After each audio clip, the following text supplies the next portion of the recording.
She handed me a list of rules the first time I tried to hold my own grandson. I still remember standing in the doorway of their house in Oakville, a stuffed bear tucked under my arm, and my daughter-in-law Vanessa sliding a laminated sheet of paper across the kitchen counter toward me like I was signing a lease. No unannounced visits. No bringing food without prior approval. No discussing family finances with my son. No taking Noah anywhere without written consent 48 hours in advance. I read it twice. Then I looked up at her and smiled. Because what else do you do when the woman your son married hands you a document to govern how you love your grandchild? Just so we're all on the same page, she said. My son Michael was standing near the back of the kitchen, looking at his shoes. That was 3 years ago. Noah was 3 then, and the bear I brought him that day is probably in a donation box somewhere. I never did see him play with it. My name is Walter Brandt. I'm 67 years old. I spent 31 years working as a civil engineer for the city of Hamilton, and I retired when my wife, Diane, got sick. Diane passed 4 years ago, pancreatic cancer, 11 weeks from diagnosis to the end. She was the kind of woman who remembered every birthday in the extended family, who kept a handwritten recipe box going back to her own mother, who once drove 2 hours in a January snowstorm to bring soup to a neighbor she barely knew. She loved Michael fiercely and unconditionally. She adored Noah from the moment she first held him, 2 weeks before her diagnosis. She used to say that Noah was the universe's way of giving her something beautiful to look at on the way out. After she died, I thought the hardest part was going to be the silence in the house. I was wrong. The hardest part was realizing that the family I thought I had was slowly being managed away from me, one laminated rule at a time. It started before Diane even passed. Vanessa and Michael had been married for 5 years at that point, and things had always been a little stiff between Vanessa and me, but I'd put it down to personality differences. She was organized, particular, private. I respected that. I gave them space. I didn't drop by unannounced, didn't offer opinions on their choices, didn't interfere. When they bought their house in Oakville, a 4-bedroom semi on a quiet crescent, I gave them $60,000 as a gift. The bulk of what remained from a small inheritance my father had left me. I didn't attach conditions to it. I didn't ask for anything back. It was family money, and they were family. What I didn't know was that $60,000, in Vanessa's mind, wasn't a gift. It was a transaction. And somewhere along the way, she had assigned me a value, calculated what I was worth to her household, and was quietly running the numbers. After Diane died, I tried to be present without being intrusive. I'd call ahead. I'd keep visits to once a week, Sunday afternoons, 2 or 3 hours. I'd bring Noah little things, a book, a puzzle, a chocolate bar from the shop near my house in Hamilton. It felt like the most natural thing in the world, watching him grow. He had Diane's eyes, this serious gray-blue that turned greener in the summer, and he asked questions constantly, the way children do when they're discovering that the world is enormous and full of things nobody has explained yet. But every few months, something shifted. The Sunday visits got shorter. The 48-hour notice requirement got added. Then I was asked not to park in the driveway because it bothered the neighbors. Then I was told not to bring food anymore because Noah had dietary sensitivities that I wasn't qualified to navigate. Then one Sunday I arrived and Vanessa told me at the door that it wasn't a good time, that Noah was tired, and I drove an hour each way to stand on a porch for 4 minutes. I mentioned it to Michael the next time we talked on the phone. She just wants things to run smoothly, he said. You know how she is. I did know how she was. What I was beginning to understand was that Michael had stopped distinguishing between what Vanessa wanted and what was right. The rule sheet arrived in my inbox about 8 months after Diane passed. It was a formal document, printed on actual letterhead. Vanessa had apparently drafted it herself, outlining the terms of my involvement in Noah's life. Visiting hours. Saturday afternoons only, 2-hour maximum. Gifts required pre-approval. No discussion of financial matters. No photographs shared on social media without written consent. No overnight visits without a minimum of 30 days' notice. At the bottom, there was a line I had to sign. I didn't sign it. I called Michael and asked if we could talk in person. He said he'd been meaning to call me too. We met for coffee at a Tim Hortons, halfway between Hamilton and Oakville neutral ground, which I suppose tells you everything about where things had gone, and he sat across from me with the look of a man who has been coached on exactly what to say. Vanessa feels like the boundaries haven't been respected, he told me. I asked him which boundaries. I had followed every rule she'd given me. I had called ahead, kept my distance, swallowed every instinct I had to just be a grandfather. He talked for a while about Vanessa's need for structure, about how the visits were stressful for Noah, a claim that puzzled me, since Noah always ran to the door when I arrived. I let him finish. Then I asked him, directly, "Do you want me involved in Noah's life?" He said yes. He said of course. But there is always a but. The but, it turned out, was that Vanessa had a new proposal. If I wanted to maintain regular access to Noah, she felt it was reasonable for me to contribute to Noah's expenses. Not a gift. Not when I felt like it. A standing monthly contribution of $800, transferred directly to an account she controlled, as a condition of continued access to my grandson. She calls it a family support arrangement, Michael said, not quite meeting my eyes. I looked at my coffee. I looked at him. He was 41 years old, and he was sitting across from a Tim Hortons table, explaining to his father that seeing his grandchild would now cost $800 a month. I said I needed some time to think. He nodded like that was a perfectly reasonable response to a perfectly reasonable request. I drove home in the kind of quiet that isn't peaceful. It's the quiet of a man who is trying very hard not to say something he can't take back. I didn't sleep well that night. I sat at the kitchen table where Diane and I used to have our morning coffee, and I thought about Noah's gray-blue eyes, and the way he said Grandpa Walter, with the emphasis on the Walter, like my name was the most interesting word he knew. I thought about Diane saying the universe had given him to us as a gift on the way out.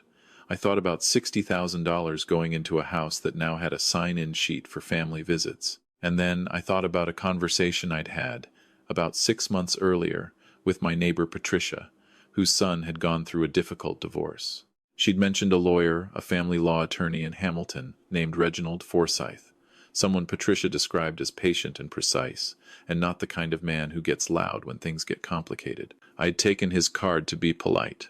It was still in the drawer, with the takeout menus and the spare keys. I took it out that night. I called Reginald Forsyth the next morning. His assistant put me through within the hour, and I spent 45 minutes on the phone, explaining the situation as clearly and calmly as I could.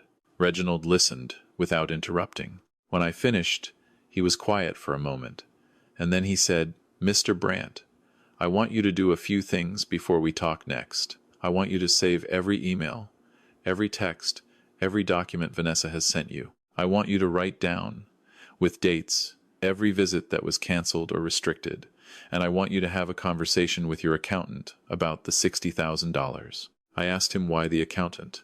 "Because," he said, "gifts given to family members are not always treated the same way under family law, depending on how they were given and documented. And I'd like to understand exactly what financial relationship exists between you and your son's household." I had used the same accountant for 20 years, a meticulous woman named Sandra Obi, who had done my taxes since I was still at the city, and who kept files the way a librarian keeps books, organized, cross-referenced, and permanent. I called her the same afternoon. I told her what had happened. I asked her to pull everything related to the $60,000 bank transfers, correspondence, any documentation of the gift. What Sandra found was something I hadn't fully processed at the time. The $60,000 I'd given Michael and Vanessa hadn't just gone toward the down payment on the Oakville house. Sandra showed me bank records and a chain of transfers I hadn't seen clearly before.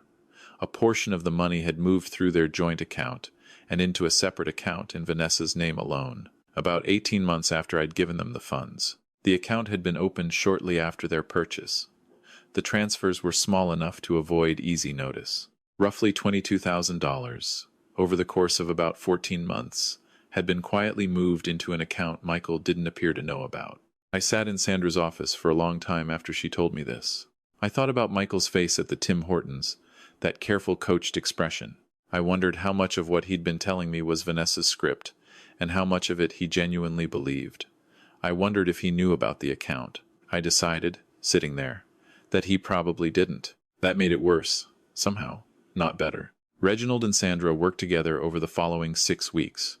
I didn't say a word to Michael or Vanessa. I kept calling ahead for Saturday visits, kept following the rules, kept arriving on time with my car parked on the street. Vanessa let me in for 2-hour windows, and I sat on their beige sectional and watched Noah do puzzles and told him about the birds at the feeder in my backyard, and I didn't let anything show on my face. Noah asked me once, during that period, why I looked sad. I told him I wasn't sad. I told him I was just thinking. About what? He asked. About how much I love you, I said. He accepted that with the matter-of-fact confidence of a 6-year-old who has never once doubted that he is loved, and went back to his puzzle. In the 7th week, Reginald told me we had enough. He had drafted a legal demand letter outlining the $60,000 gift now treated, under the circumstances, as a documented loan given the way funds had been redirected, and requesting full repayment.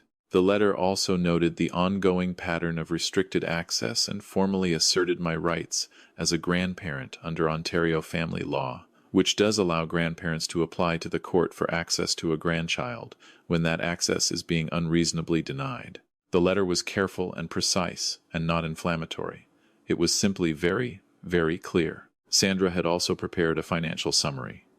Every transfer, every date, the account in Vanessa's name, the amounts, a clean, documented picture of what had happened to $22,000 of money I'd given to my son's family. I put both documents in a large brown envelope. I called Michael and asked if I could come by that Saturday, as usual.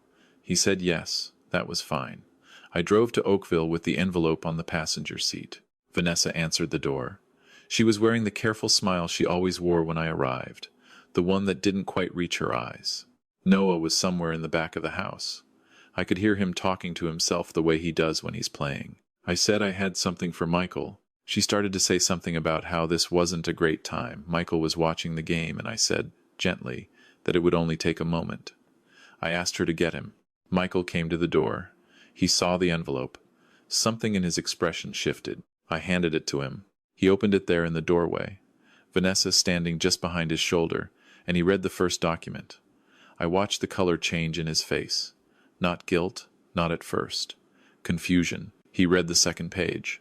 Then he looked up at me. Dad, what is this? It's a letter from my lawyer, I said, and a financial report from my accountant. I think you'll want to read both of them carefully, and then I think you'll want to have a conversation with Vanessa. He looked at her. She looked at the envelope. I don't know what he's told you, she started. Vanessa, I said quietly, the account is documented. The transfers are documented. All of it. I wasn't angry. I want to be clear about that. I was very calm, in the way you get calm, when you've been sitting with something for 7 weeks and you've decided exactly how you want to handle it. This isn't an attack. I'm not here to make a scene. I'm here because Michael deserves to know what's been happening and because I deserve to see my grandson. She didn't say anything after that. Michael stood in the doorway reading for a long time. Noah appeared at his side at some point, slipping under his arm the way children do, and looked up at me. Hi, Grandpa Walter, he said. Hi, buddy, I said. Michael looked at me over Noah's head. His expression was something I don't have a clean word for, a combination of embarrassed and betrayed and relieved, all at once, the face of a man who has just been handed the explanation for something that hadn't made sense for years. Come inside, Dad, he said. We sat at their kitchen table for 2 hours. Vanessa, at first, tried to explain the transfers as savings for Noah's education, as household management, as a misunderstanding. But the documentation was clear, and at a certain point she stopped explaining and just sat very quietly, which is what happens when a person runs out of a story. Michael called Reginald himself the following week, not as an adversary, as someone who wanted to understand his options. There were a lot of conversations after that, some of which I was part of, and many of which I wasn't. I don't want to summarize Michael's marriage for him. That's his story. What I can tell you is that 6 months later, they were separated, and I was picking Noah up every Saturday morning and taking him to the conservation area near my house in Hamilton, where we look for herons along the creek, which is something Diane used to love to do. Noah calls herons big gray birds, because that's what I called them the first time he asked, before I remembered the proper word, and I've never corrected him because I like it better. The $60,000 was eventually settled as part of the separation. Michael got the house, or rather the equity in it, after the mortgage. Vanessa moved back to her family's place in Burlington. The $18,000 that couldn't be fully documented was left as a loss. Reginald advised me it wasn't worth pursuing further, and I agreed. Some things cost what they cost. What I want to tell you, if you're a parent or grandparent sitting somewhere watching this and recognizing something in this story, is that what happened to me has a name. It's called financial control, and it's one of the oldest tools in the isolation playbook. You give someone close to you the impression that they owe you, that access to family is contingent on compliance, that love is a transaction. And the person on the receiving end, if they're the kind of person who doesn't want conflict, who trusts the people they love, who believes family means something, that person will absorb a great deal before they understand what's being done to them. I'm not a confrontational man. I spent my career making calculations, checking load-bearing structures, making sure things that needed to hold would hold. I don't rush. I don't escalate unless I need to.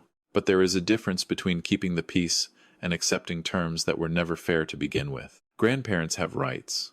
Not in an abstract, sentimental way legally. Under Ontario family law, grandparents can petition the court for access to grandchildren when that access is being unreasonably withheld. I didn't know that before, Reginald. I'm telling you now because maybe you don't know it either. Money given to family should be documented. Not because you don't trust them, because documentation protects everyone. It protects the relationship. It protects you if the relationship changes. A simple letter confirming the amount, the purpose, and whether it's a gift or a loan can make all the difference later. I learned that the expensive way. And if you are watching someone in your family being isolated, a mother being pushed out, a father being kept at arm's length, a grandparent following a laminated list of rules just to sit on a beige couch for 2 hours, say something. Not in a way that creates a bigger conflict, but say something. Because the person being isolated often can't see it clearly from inside. They're too busy following the rules. Last month, Noah lost his first tooth. He called me on the phone immediately afterward, while the gap was still bleeding a little, and he was so proud he could barely finish his sentences. I drove over and took a photo of him grinning his new gap-toothed grin, and I sent it to Michael, and I kept one for myself, and I put a copy in the frame on my kitchen windowsill next to the one of Diane holding him in the hospital the week she died. She would have been completely insufferable about that tooth. She would have called everyone she knew. She would have made a whole thing out of it. I like to think she heard him on the phone, wherever she is. I like to think she's still keeping track.